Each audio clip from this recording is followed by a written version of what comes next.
नमस्कार, मैं हूं योगेश राणा और आइए बात करते हैं मिशन उत्तराखंड 2022 पर। किशोर उपाध्याय के लिए अब कांग्रेस में रहने का कोई मतलब नहीं है और भाजपा के अलावा उनके पास कोई दूसरा विकल्प नहीं है।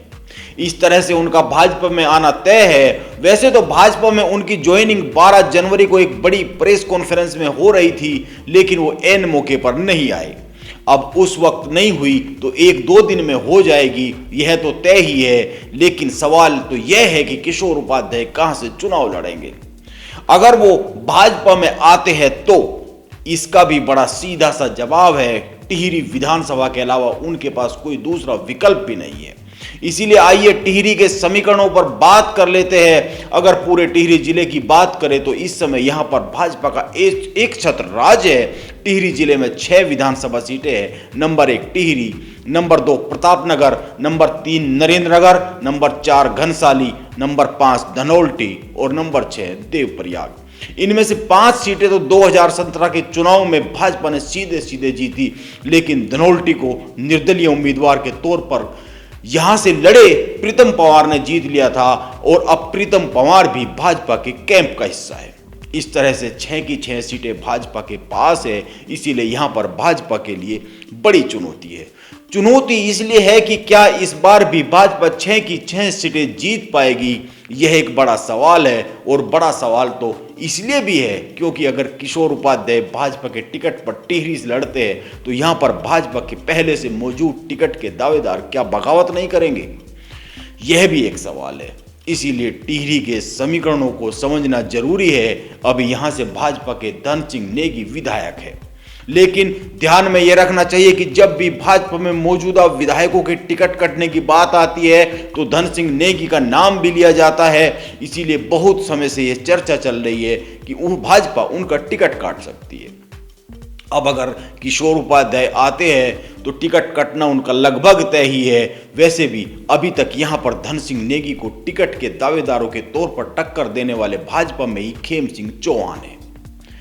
अगर टिहरी से भाजपा के सभी दावेदारों की बात करें तो सिटिंग विधायक धन सिंह नेगी के साथ साथ मेहरबान सिंह रावत, डॉक्टर प्रमोद उनियाल, खेम सिंह चौहान, लाखीराम जोशी, जीतराम भट्ट ने यहां पर दावेदारी पेश की हुई है। लेकिन समीकरण बदल रहे हैं और बदलते हुए सारे समीकरणों पर बात करने से पहले टिहरी सीट का थोड़ा सा इतिहास देख लेते हैं। 2002 में इस सीट से कांग्रेस से किशोर उपाध्याय विधायक चुने गए। उन्होंने भाजपा के रतन सिंह को हराया था। 2007 में किशोर उपाध्याय ने भाजपा के खेम सिंह को हराया। 2012 में किशोर उपाध्याय हार गए और निर्दलीय उम्मीदवार दिनेश धने विधायक चुने गए।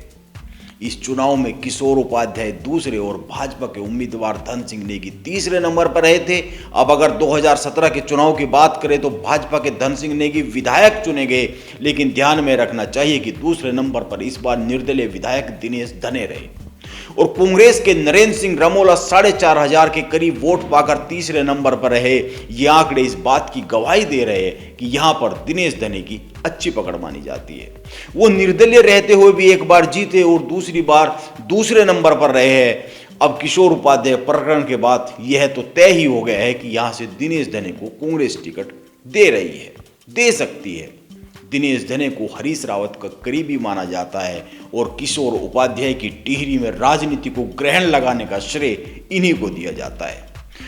माना जाता है कि हरीश रावत का हाथ दिनेश धने के साथ था, इसीलिए सारा का सारा समीकरण और गेम हो गया। इस कारण यह सवाल बनता है कि किशोर उपाध्याय अगर भाजपा से भी लड़ते हैं तो क्या वो टिहरी जीत पाएंगे, यह एक सवाल है। वैसे तो इसका सही जवाब किशोर उपाध्याय के भाजपा में शामिल होने और टिकट फाइनल होने के बाद चुनावी कैंपेन शुरू होने के बाद ही समझा जा सकता है। लेकिन राजनीति उम्मीदों और संभावनाओं का नाम है और इस वक्त किशोर उपाध्याय को संभावना केवल और केवल भाजपा में दिख रही है। वैसे चर्चा है कि किशोर उपाध्याय 12 जनवरी की प्रेस कॉन्फ्रेंस में इसलिए नहीं आए क्योंकि वो कुछ बड़े लोगों को आयोजन में शामिल कराना चाहते थे। उनका कहना था कि मेरी ज्वाइनिंग कुछ बड़े लोगों के साथ हो, वो दिल्ली में हो या फिर दिल्ली के बड़े नेता भाजपा के यहाँ पर आकर उनको ज्वाइन कराए। अब देखते हैं क्या होता है, क्योंकि मकर संक्रांति के बाद टिकट फाइनल होने लगेंगे। अब बहुत ज़्यादा समय बचा नहीं है। नमस्कार, आप बने रहे मेरे साथ।